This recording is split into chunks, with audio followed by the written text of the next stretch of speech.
Mick, I think frustrating is an understatement this afternoon. I bet you're somewhat scratching your head at the result. Yes, it's. I'm in a little bit of disbelief. To be fair, it sounds ridiculous because people from the outside look at the scoreline and think what you're on about. But probably the best we played all season in terms of how we moved the ball, the chances we created. I think we probably had 8, 9 good chances before they even scored. We've got to be taking 1 or 2 of them chances. You take 1 or 2 of them chances early in the game, it's a different game, you know. And even when they went 1-0 up, they still didn't look like they had the belief to beat us. And then we sort of gifted them the second goal, which, you know, the ball's probably 70-30 in our favour. You know, we haven't come out with the ball. And in fairness to Taddy, you know, that's what he does. That's what he does best, and he's very direct. And he's got a little bit of luck. He's took a deflection, gone over Joe's head. I said to the lads at half time, it is what it is, but just keep doing what you're doing because it's, you know, we've played really well, we've created a number of chances, but you know, 10 minutes into the second half, we've put a bow on and just absolutely gift wrapped them. You know, we might as well have just put it in the post for them because you can't be doing that. You know, when you're chasing the game, you've got to make good decisions, and that was a really, really poor decision. Dan's just turned inside and just give the ball straight to the centre forward.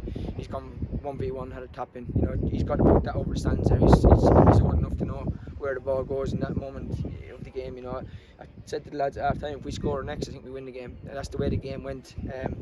But the third goal has sort of killed it. And to be fair to the lads, they kept going, they kept trying. We kept puffing, but I think today both boxes we were poor. Yeah, it must be extremely frustrating the fact that Penistone haven't really had to earn the victory at all the 3 goals. I don't think Joe had a save to make, did he? He took the ball out of his net 3 times. The first one is a cross, in my opinion, and Dan sort of come off the back of Dan's head. The second one, again, it's a really tight angle, but I think the deflection is taking it over Joe's head. And the third one, we've gift wrapped it. But other than that, I don't think Joe's had a shot to save, you know, from open play in terms of he might have had to come for a couple of crosses and a couple of corners, but other than that, he hasn't a save to make. But you know, when you create that many chances, Jay, you've got to take them. And it seems to be the same old. Every single week we're saying the same thing. We're dominating around the box. We're creating really good chances. You know, we're moving the ball really well in good areas, but we're not potent enough in and around the box, and that's really hurting us at this moment in time because we're creating so many chances. You know, like I said to the lads, if you take 1 or 2 of them chances in the first half, it's a completely different game. But the more chances you miss, the more teams grow into the game and the more belief you give teams. And we've got to be ruthless. In both boxes, we have to be ruthless. And today, we just weren't ruthless enough. Yeah, as you mentioned, we were in complete control of that first half until the own goal. Obviously, the linesman flagged for offside, I think. Referee went up to speak to him, the referee overruled him. What happened exactly? I wasn't sure. I'm not too sure. I've just said back to the ref for an explanation. He wouldn't really give me one. He said I'll speak to you in there. So I don't particularly know what decision they've come to. The linos give it, and the referees overruled them. Don't quite know it, to be fair.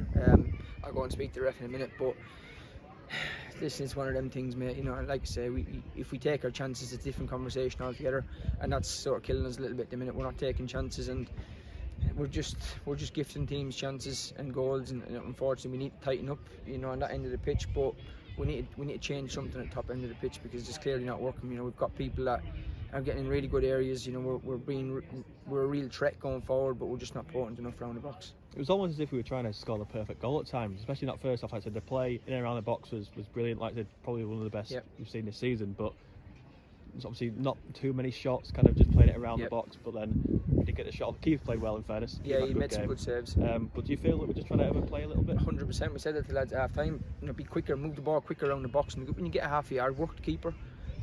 Again, when we get in wide areas, and we work down the sides so much, and then the final pass is either under hit, over hit. You know, we're trying the perfect pass instead of just putting it into an area where we can go and attack. Our goal came from just putting it in an area. I think it was an own goal in the end, but it's just because we put the ball in a good area, and this is what we need to start doing. We need to be quicker around the box because we're wanting too many touches around the edge of the box, and all teams are doing is getting numbers behind the ball, and we're making it more and more difficult for ourselves. We need to be quicker. You know, the top end of the pitch has to be so much quicker. But like I say, overall, I think between the boxes today we were different class. But unfortunately, games aren't won between the boxes. They're won in both boxes, and today we were poor in both boxes, and that's cost us. And fair play to Penistone, they've took their opportunities. Yeah, we started the second half really lively, and a comeback still seemed likely, but that third goal just kind of kills any hope, doesn't it? Yeah, that's a momentum killer. It's it just sucks the guts out of that. It's not like we've been broken down. It's not like we've conceded from a set piece. We've gifted it. You know, it's a gift. And I said to the lads at half time, and I strongly believe if we scored the first goal in the first half, we'd go and win the game. because that's the way the game went. It was a really crazy, mad game, but we can't be conceding that, Jay. It's really, really poor. You know, that's something a 16, 17, 18-year-old does. You know, Dan can't be playing that ball back in there. They've took Joe out of the game in terms of the strikers going instead of Joe, so he can't play it to Joe. I think he's tried to reverse it back inside, which is too much risk in the pass. You know, just lose it, get our shape. You know, get people back behind the ball, and you know, and be sensible. But you know, that's again, it's stupid, and I think the last 3 games now we've gift wrapped teams goals. That has to stop. Like absolutely, this minute. You know, we can't keep doing that.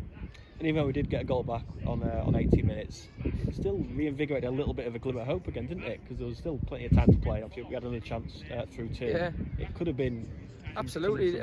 Even that, like you said, when we scored that goal, we still probably had 3 or 4 good chances, you know, in the last 10 minutes, you know, plus injury time.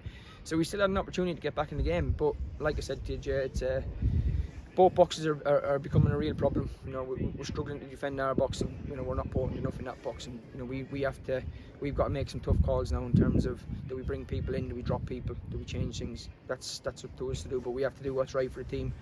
You know, certain individuals need taken out because they're just costing us all the time.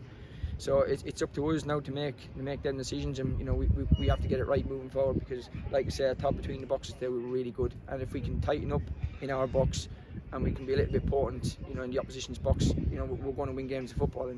But until we do that, we're going to struggle. Just finally, pitch permitting, we're back at home on Tuesday night against Barton Town. Obviously, we still have several games in hand.